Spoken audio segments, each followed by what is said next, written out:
সামিয়া ফেরদৌস জানতে চেয়েছেন, তাহাজ্জুদ নামাজ কি ঘর অন্ধকার করে পড়তে হবে? এর কোনো ভিত্তি আছে কি? কোরআন আলো আইডি থেকে জানতে চেয়েছেন, ঋণ পরিশোধের জন্য কিছু একটা আমল বলুন। এসেছ রুবেল, আপনি জানতে চেয়েছেন আইডি থেকে, নামাজে দাঁড়ানোর পর নাকি ডান পায়ের বুড়ো আঙ্গুল নাড়ানো যায় না, এটা কি সত্য? মাহমুদুল হাসান ভুঁইয়া, আপনি জানতে চেয়েছেন, ফজর নামাজের আজানে আসসালাতু খায়রুম মিনান নাওম বলার সময় আমরা উত্তরে কি পড়ব? আশরাফুল হক শুভ, আপনি জানতে চেয়েছেন, আমাদের দেশে সচরাচর দেখা যায় মৃত ব্যক্তিকে গোসল দেওয়ার পর গোসল দেওয়ার স্থানে 41 দিন পর্যন্ত কাউকে যেতে মানা করা হয়, সেখানে সন্ধ্যাবেলা 41 দিন পর্যন্ত আগরবাতি বা মোমবাতি জ্বালানো হয়, এটা কি শরীয়ত সম্মত? তানজিমা বেগম জানতেছেন, কোরআন ধরে ওয়াদা করার পর সে ওয়াদা ভঙ্গ করলে কি পরিণতি হতে পারে? তানজিমা খানম জানতে চেয়েছেন, আহাদনামা পড়া যাবে কিনা? তৌফিকুল ইসলাম জানতে চেয়েছেন, বাথটাবে গোসল করতে প্রয়োজন থেকে অতিরিক্ত পানি খরচ হয়, এটা গোসল করলে কি পানি অপচয়ের গুনাহ হবে? এনামুল হক এনাম জানতে চেয়েছেন, টাক মাথায় উপরি চুল লাগানো জায়েজ আছে কিনা? মোশাররফকে জানতে চেয়েছেন, শোনা যায় যে মুছে লেগে যাওয়া কোনো খাবার খাওয়া হারাম, এটা কি সত্য? রাতের বেলা আয়না দেখা অনেক অমঙ্গলজনক মনে করে, কিছু বলুন। দর্শক চলুন তাহলে আর দেরি না করে আমরা প্রশ্নোত্তর আলোকিত ভুবনে প্রবেশ করি। আশরাফুল হক শুভ, আপনি জানতে চেয়েছেন, আমাদের দেশে সচরাচর দেখা যায় মৃত ব্যক্তিকে গোসল দেওয়ার পর গোসল দেওয়ার স্থানে 41 দিন পর্যন্ত কাউকে যেতে মানা করা হয়, সেখানে সন্ধ্যাবেলা 41 দিন পর্যন্ত আগরবাতি বা মোমবাতি জ্বালানো হয়, এটা কি শরীয়ত সম্মত? কোনো জায়গায় মৃত ব্যক্তিকে গোসল দেওয়া হলে সেখানে এই প্রথাটি আমাদের সমাজে অনেক ক্ষেত্রেই প্রচলিত আছে, যে আগরবাতি বা মোমবাতি ইত্যাদি সেখানে আপনার জ্বালানো হয় এবং সন্ধ্যাবেলা 41 দিন পর্যন্ত এই কাজটি করা হয়, কেউ সেখানে যেতে চাইলে নিষেধ করা হয়। এটি সম্পূর্ণ কুসংস্কার এবং এ ধরনের বিশ্বাসগুলো শিরকি বিশ্বাস, কুসংস্কারচ্ছন্ন বিশ্বাস। এর বেশিরভাগই এসছে হিন্দু সমাজ থেকে। একজন মুসলমানের এই সমস্ত কুসংস্কারকে বর্জন করা উচিত। যেখানে গোসল দেওয়া হবে সে জায়গার বিশেষ কোনো বিধান নাই, সেটা অন্য 10টা জায়গার মতোই একটি জায়গা। মাহমুদুল হাসান ভুঁইয়া, আপনি জানতে চেয়েছেন, ফজর নামাজের আজানে আসসালাতু খায়রুম মিনান নাওম বলার সময় আমরা উত্তরে কি পড়ব? এক্ষেত্রে জমহুর ফোকাহা বা বেশিরভাগ ইমামগণের মত হলো সদাকতা ও বারারতা।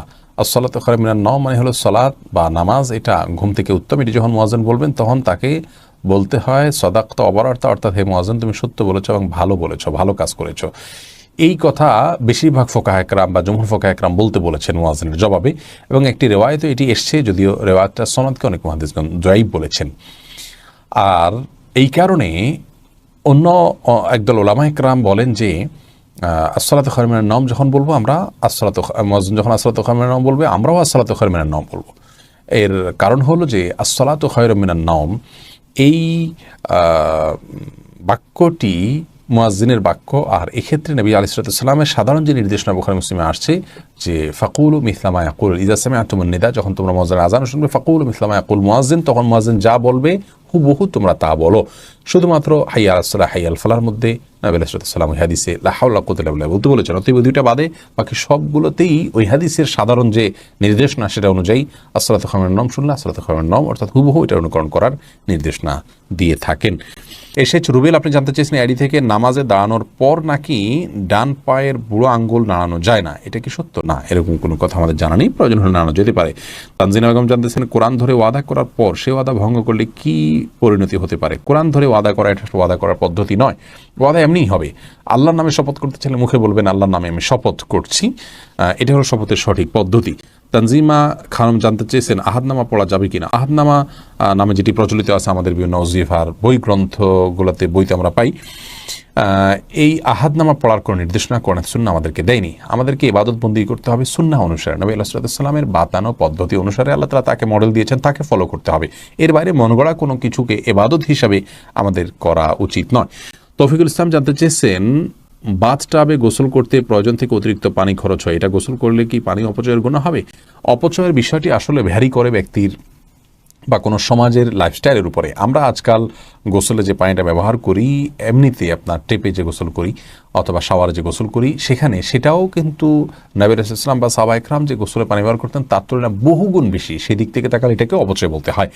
মূলত যেহেতু আমাদের এখন লাইফস্টাইলটা এই রকম যে আমরা আপনার এইভাবে গোসল করি বা এই সিস্টেম আমাদের সমাজে রয়েছে, তো এর মধ্যে থেকে যতটুকু সম্ভব আমাদেরকে অপব্যয় বা অপচয় করা থেকে বেঁচে থাকার চেষ্টা করতে হবে। ধরুন আপনি বাথটাবে গোসলের জন্য যতটুকু পানি লাগে ততটুকু পানি ব্যবহার করলেন, এরপরেও প্রয়োজনে অপ্রয়োজন আপনি টেপ ছেড়ে দিয়ে রাখলেন, সেটা অপচয় হবে। কিন্তু যতটুকু আপনার প্রয়োজন হবে ততটুকু ব্যবহার করলে ইনশাআল্লাহ বিদিল্লাহ অপচয়ের গুনাহ হবে না। এনামুল হক ইনাম জানতে চেয়েছেন, টাক মাথায় উপরি চুল লাগানো জায়েজ আছে কিনা? টাক ঢেকে আপনার চুল আছে এটি প্রকাশ করা, এটা এক ধরনের আপনার প্রতারণা বলা যেতে পারে। এটি করা অনুচিত এবং একজন ইমানদারের এটি আদর্শ নয় যে আমার যা নাই সেটা আমি মানুষের মানে প্রকাশ করলাম। মোশাররফ এসকে আপনি, হ্যাঁ, যদি অন্য কোনো কারণ থাকে, আপনি রোদে থাকতে হয়, সেখানে আপনি অসুস্থ বোধ করেন, তাহলে আপনি মাথায় কোনো কিছু দিয়ে রাখবেন। কিন্তু আপনার চুল নেই কিন্তু আপনি চুল আছে সেটি প্রকাশ করছেন, এটি অনুচিত এবং একজন ইমানদারের জন্য শোভনীয় কোনো কাজ নয়। মোশাররফ এসকে জানতেছেন, শোনা যায় যে মুছে লেগে যাওয়া কোনো খাবার খাওয়া হারাম, এটা কি সত্য? না, এটা সত্য না। মুছে যদি খাবার লেগে যায় সেটা হারাম হয়ে যায় এমন না, তবে এটি অস্বাস্থ্যকর, অনুচিত কাজ, অবশ্যই অনুত্তম কাজ। লিজা সামিনা ইয়াডি থেকে আপনি জানতে চেয়েছেন, রাতের বেলা আয়না দেখা অনেক অমঙ্গলজনক মনে করে, কিছু বলুন। রাতের বেলায় আয়না দেখাকে অমঙ্গলজনক মনে করাটা সম্পূর্ণ কুসংস্কার, ইসলামী শরিয়ার সাথে এর কোনো সম্পর্ক নেই। রাতের বেলায় আমরা আয়না দেখলে এর পেছনে কোনো অমঙ্গল নাই, আপনি রাতে দিনে যে কোনো সময় আয়না দেখতে পারেন। সোনিয়া আক্তার জানতেছেন, জিকির ও ছোট ছোট দোয়া পাঠ করার সময় কি টেনে টেনে পড়তে হবে? কোরআনে কারিমের সময় যেরকম মদ এবং গুন্নাহ লক্ষ্য করে পড়তে হয়, দোয়া দরুদ যখন আমরা পাঠ করব তখন আমাদেরকে ঠিক একইভাবে মদ বা গুন্নাহ করে পড়তে হবে, এমন কোনো বাধ্যবাধকতা নেই। বরং তখন আমরা স্বাভাবিক যে আরবি অক্ষর উচ্চারণের নিয়ম আছে সেগুলো ফলো করে যদি করে যাই এবং মদগুলোকে সেভাবে আমরা না টানি, তাতেও ইনশাআল্লাহ বিদিনিল্লাহ জিকির বা দোয়া পাঠ করা বিশুদ্ধ হয়ে যাবে। এমনি সালাহুদ্দিন জানতে চেয়েছে, নামাজরত অবস্থায় প্রসাবের ফোঁটা বের হলে কি করণীয়? নামাজরত অবস্থায় যদি পেশাবের ফোঁটা বের হয় তাহলে সেদিন নামাজ ছেড়ে দিতে হবে এবং কাপড় লাগিয়ে সে অংশ ধুয়ে ফেলতে হবে এবং নাপাক দূর করে টিস্যু ইত্যাদি দিয়ে পানি দিয়ে তারপরে উজু করে তাকে নামাজ পড়তে হবে। আর যদি এটা তার অনবরত বের হতে থাকে এবং 4 রাকাত নামাজের মধ্যে 4 রাকাত নামাজ পড়তে যে পরিমাণ সময় লাগে, ধরুন 8-10 মিনিট, এই সময়টুকুও তিনি ফ্রি হন না বা মুক্ত থাকেন না, এর মধ্যেও তার পেশাব এসে পড়ে তার ইচ্ছায় অনিচ্ছায়, এরকম যদি হয় তাহলে সেক্ষেত্রে তার জন্য ওই অবস্থায় সালাত চালিয়ে যাওয়া জায়েজ আছে, কারণ তার পুরো সালাতের ওয়াক্ত জুড়ে কয়েক ঘন্টা জুড়েই অনবরত আসতে থাকে। আর যদি এরকম না হয়, শুধু ওই সালাতের মধ্যে এসছে, তাহলে তার সালাত ছেড়ে সেটিকে পরিচ্ছন্ন করে এসে সালাত আদায় করতে হবে। কোরআন আলো এর দিকে জানতে চাইছেন, ঋণ পরিশোধের জন্য কিছু একটা আমল বলুন। ঋণ পরিশোধের জন্য সবচেয়ে বড় আমল হলো আল্লাহ তাআলার কাছে সাধারণভাবে দোয়া করবেন, চাইবেন, প্রার্থনা করবেন এবং আপনি সর্বোচ্চ চেষ্টা চালাবেন ঋণ পরিশোধের জন্য। আমাদের অনেক ভাইরা আছেন, নিজের জমি আছে, স্থাবর অস্থাবর অনেক মূল্যবান সম্পদ আছে, সেগুলো দিয়ে ঋণ পরিশোধ করতে চান না। তিনি চান যে ঋণ পরিশোধের জন্য তার সাধারণ উপার্জন থেকে অনেক টাকা হয়ে যাক, অলৌকিকভাবে চলে আসুক, আর তিনি সেটা দিয়ে ঋণ পরিশোধ করে দিবেন। এটা সম্পূর্ণ ভুল একটা পদ্ধতি। আপনার ঋণ পরিশোধ করাটা আপনার জন্য ফরজ, এটা বান্দার হক। অতএব আপনার জমি থাকলে, সম্পদ থাকলে, এগুলো বিক্রি করে আপনি ঋণ পরিশোধ করবেন এবং সেগুলো বিক্রি করার অপশন থাকলে বিক্রি করবেন। সেগুলো সব ধরে রেখে আপনি চাইবেন যে আল্লাহ তাআলা অলৌকিকভাবে আপনাকে টাকা দিয়ে দিক, সেটা দিয়ে আপনি পরিশোধ করবেন। এটা সম্পূর্ণ দুনিয়ার প্রতি আমাদের মোহ আছে এবং ঋণ পরিশোধের গুরুত্ব আমরা বুঝি না, সেটা স্পষ্টভাবে প্রমাণ হয় এমন একটি বিষয়। বিধায় এমনটি করা উচিত নয়। সেই সাথে ঋণ পরিশোধের জন্য কিছু দোয়া আছে, আল্লাহুম্মা কফিনি ফিনি বিহালালিকা আন হারামিকা ওয়াগনিনি বিফাদলিকা আম্মান সিওয়াক। আরও কিছু দোয়া আছে, ইউটিউব বা ফেসবুকে সার্চ দিলে আমাদের অনেকগুলো ভিডিও আছে, দেখে নিতে পারবেন। সেগুলো আপনি আল্লাহর কাছে সাধারণভাবে পাঠ করবেন, ইনশাআল্লাহ সেই দোয়াগুলো পেশ করবেন। সামিয়া ফেরদৌস জানতে চেয়েছেন, তাহাজ্জুদ নামাজ কি ঘর অন্ধকার করে পড়তে হবে? এর কোনো ভিত্তি আছে কি?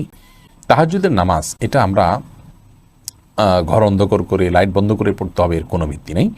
বরং সেটা আপনার যেভাবে সেভাবে আদায় করতে পারেন। আপনার মনোযোগের জন্য আপনি যদি আলো আধার করে নিতে পারেন, ডিম আলো করে নিতে চান, তো সেটি করতে পারেন, কোনো অসুবিধা নেই। তবে অন্ধকারেই পড়তে হবে এমন কোনো বাধ্যবাধকতা বা নিয়ম নেই। সোনিয়া আক্তার জানতে চেয়েছেন, মহিলাদের সিজদা দেওয়ার নিয়মটা বলুন, আর সিজদা দেওয়ার সময় পেট উরুর সাথে লেগে থাকলে কি নামাজ হবে কিনা? জি, নামাজ হবে। নামাজ হবে না, নারী পুরুষের সালাত নিয়ে যে মত পার্থক্য আছে, এটাকে আমরা অনেক বড় করে দেখি। বিষয়টা এরকম বড় কিছু না। আপনার এখানে যারাই ইখতিলাফ করে থাকেন, জাস্ট এখানে পদ্ধতির উত্তম অনুত্তমের বিষয়টা, নামাজ হওয়া না হওয়ার কোনো ইখতিলাফ এখানে নেই। লামিয়া রহমান মোমো জানতে চেয়েছেন, মুখের তিল বা আঁচিল উঠানো কি হারাম? মুখের যে তিল বা আঁচিল আছে, এটা যদি দৃষ্টিকটু হয় এবং আমাদের জন্য নানান দিক থেকে ত্রুটিপূর্ণ হয়, তাহলে সেটা তোলা যেতে পারে। তবে আপনার আজকাল এই যে সূক্ষ্মভাবে লোমগুলো তোলা এবং এই জাতীয় অনেকগুলো কাজ আছে, যে কাজগুলো আপনার শোভাবর্ধনের নামে আমরা করে থাকি, সেগুলো করা যাবে না। সাদিক জানতে চেয়েছেন, মানুষ মারা গেলে মাইকিং করা জায়েজ আছে কিনা? মানুষ মারা গেলে তার মৃত্যুর সংবাদটা শুধু প্রিয়জনদের জানানো হলো যে তিনি মারা গেলেন, এটুকু মানুষকে জানানোতে দোষের কোনো কিছু নেই। তবে এটা নিয়ে দীর্ঘ আলোচনা আছে, এটা নিয়ে আমরা ইনশাআল্লাহ দিনে কথা বলবো ভিন্ন কোনো ভিডিওতে। মোহাম্মদ মুস্তাকিম জানতেছেন, ব্যাংকে চাকরি করা কি হারাম?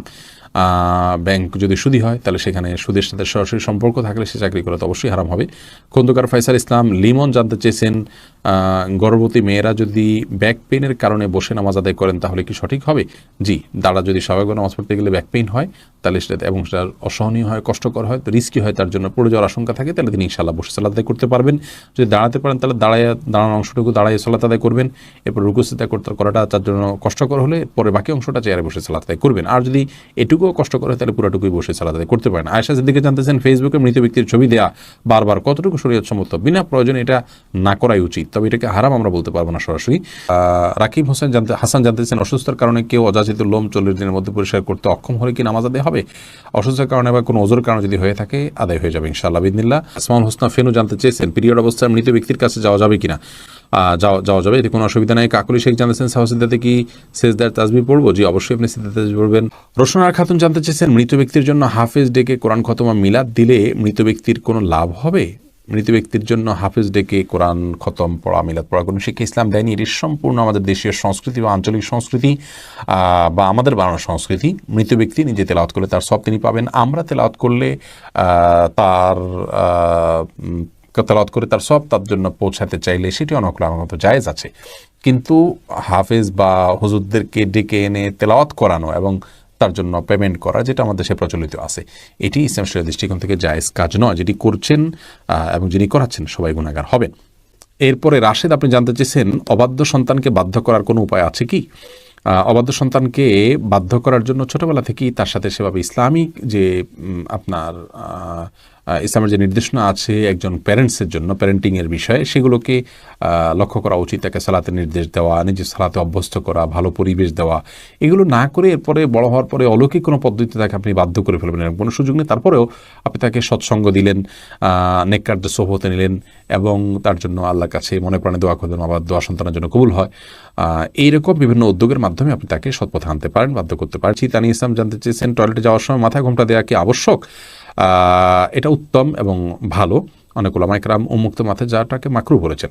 পরাজিত মনে নামাজ সূরা ফাতিহার পর আরেকটা সূরা পড়ার আগে বিসমিল্লাহ পড়া কি আবশ্যক? না, আবশ্যক না, সুন্নাহ পড়া ভালো, উত্তম। কাকলি শেখ, সুন্নাহ পড়া উচিত, না পড়লে গুনাহ হবে না। কাকলি শেখ জানতেছেন, বাজনা বাজানো ছাড়া ঘরের মধ্যে যেখানে কোনো নন মাহরাম নেই সেখানে কি গান গাওয়া যাবে? শুধু খালি গালা যদি গানের অর্থ খারাপ না হয় গাইতে পারেন, সে মানুষ সামনেও গাইতে পারেন, বিশেষ করে মানে মাহরামদের সামনে মহিলারা। দাসীর সাথে সহবাস জায়েজ হলে টাকা দিয়ে পতিতালয়ে গেলে কি গুনাহ হবে? কারণ তখন তো সাময়িক সময়ের জন্য দাসী কেনা হয়। অত্যন্ত আফসোসের বিষয় যে প্রশ্নকর্তার দাসী সম্পর্কে ধারণা নাই। কৃত দাসী, সাধারণ দাসী না, কৃত দাসীর সাথে সহবাস করা জায়েজ আছে, স্ত্রীর মতো আচরণ করা জায়েজ আছে। কার জন্য? ওই কৃত দাসীর যে মালিক তার জন্য। কৃতদাসীকে তিনি মনে করেছেন কৃতদাসী মানে হলো বাসার কাজের লোক, নাউজুবিল্লাহ। কৃতদাসী হলো যুদ্ধের পরে, মনে করেন মুসলিমদের সাথে অমুসলিমদের যুদ্ধ হলো, সেই যুদ্ধের পরে পরাজিত যারা, তাদের মধ্য থেকে যারা বন্দী হয়ে চলে আসছে, যুদ্ধবন্দী, এদের মধ্যে পুরুষদেরকে বলা হয় কৃতদাস আর মেয়েদেরকে বলা হয় কৃতদাসী। তাহলে যুদ্ধবন্দী হিসাবে গ্রেপ্তার হয়ে কোন একটা পক্ষের হাতে না আসলে তাকে কৃতদাসী বলা। যদি একটা লোক কাজের লোক হয়, কাজের বুয়া হয়, পুরুষ হোক মহিলা হোক, সে কখনো কৃতদাসী না। কৃতদাসী যাকে ক্রয় করা হয়, বিক্রয় করা হয়, এ অপশন আছে। এখন কৃতদাসী যদি যুদ্ধবন্দী হিসাবে আসে, যে ব্যক্তির মালিকানায় আসবে, অর্থাৎ যোদ্ধাদের মধ্যে যে বন্টন করা হবে যুদ্ধলব্ধ সম্পত্তিতে, যার ভাগে পড়বে সে তার মালিক। সে চাইলে তাকে রাখতে পারে, চাইলে তাকে বিক্রিয়া করে দিতে পারে। এ হলো কৃতদাসী সম্পর্কিত সংক্ষেপে কথা। এখানে কৃতদাসীর সঙ্গে সহবাস করাকে ইসলাম এলাও করেছে কেন? এটা নিয়ে আমাদের নাস্তিক ভাইদের বা নাস্তিক বন্ধুদের প্রশ্নের কোনো শেষ নেই। তারা বলে, হ্যাঁ, একজন কৃতদাসীর সাথে ইসলাম সহবাস করাকে কিভাবে বৈধ করেছে? কেন বৈধ করেছে আমি সংক্ষেপে শুধু বলতে চাই। মনে করুন বাংলাদেশে মানুষের সাথে অন্য কোন দেশের মানুষের যুদ্ধ হলো, যুদ্ধে যারা গ্রেপ্তার হয়ে বাংলাদেশের মানুষের কাছে চলে আসলো, তাদেরকে যদি পরাজিত শক্তি যারা, তারা তাদের যুদ্ধবন্দীদেরকে নেওয়ার জন্য কোনো চুক্তিতে আসতে পারলো না, যে কোনো ভাবে নিতে পারলো না, ফেরত নিতে পারলো না, এখন এই লোকগুলা যুদ্ধবন্দী হিসাবে যাদের হাতে আছে তাদের কাছে কিভাবে থাকবে? ছেলেদেরটা তো যেমন তেমন কাজ কাম করলো, সমস্যা নেই, মেয়েরা তো বাসা বাড়িতে থাকবে। তাহলে এই মেয়েটা বাসা বাড়িতে থাকলে তার নিরাপত্তার কোনো রাস্তা আছে? কোনো রাস্তা নেই। একজন নিরীহ মেয়ে যদি আপনার বাসায় থাকে, আপনার ভেতরকার পশুত্ব তার প্রতি হামলে পড়ার জন্য আপনাকে প্ররোচিত করবে কি করবে না? এটা হলো ন্যাচারাল বিষয়, এটাকে অস্বীকার করার কোনো সুযোগ নেই, এটা বাস্তবতা। এই জন্য ইসলাম বিধান রেখেছে যে ওই ব্যক্তি যিনি সেই কৃতদাসীটাকে পাবেন, তার ভাগে বন্টন করা হবে, তাকে দেওয়া হবে রাষ্ট্রপ্রধানের পক্ষ থেকে, সেই ব্যক্তির স্ত্রীর মতো হয়ে যাবে। এই কৃতদাসী তার জন্য কি হয়ে যাবে? স্ত্রীর মতো হলে তার সন্তান, তার ভাই, তার অন্য কোনো লোক তার দিকে লোলুপ দৃষ্টিতে তাকাবার কোনো স্কোপ থাকবে না। এটা হলো তার জন্য এক ধরনের নিরাপত্তা নিশ্চিত করা। আমি কি বুঝাতে পারছি? এই লোকটা যদি তাকে বিক্রি করে দেয়, কেমন যেন একজন মেয়েকে তালাক দিয়ে আরেক জায়গায় বিয়ে দেওয়ার মতো। তখন যিনি কিনলেন ওই ব্যক্তি তার জন্য ওই প্রথম ব্যক্তির মতো স্বামীর জায়গায় থাকবে। শুধু তাই নয়, ইসলামী শরিয়ার বিধান হলো এই মহিলা থেকে যদি কোনো বাচ্চা হয় ওই ব্যক্তির, তাহলে সেই বাচ্চা হওয়ার সঙ্গে সঙ্গে এই মহিলা চিরকালের জন্য সাধারণ কৃতদাসীর নাম থেকে বের হয়ে যাবে। অর্থাৎ এই মহিলাকে আর সে চাইলে আপনার কি করতে পারবে না, বিক্রি করতে পারবে না। তাহলে কৃতদাসী এক জিনিস আর কাজের বুয়া আরেক জিনিস। আপনি কৃতদাসীর সাথে সহবাস করা যায় সেজন্য পতিতালয়ে যাওয়াকে জায়েজ বলবেন, এটা মূর্খতা ছাড়ার কিছু না।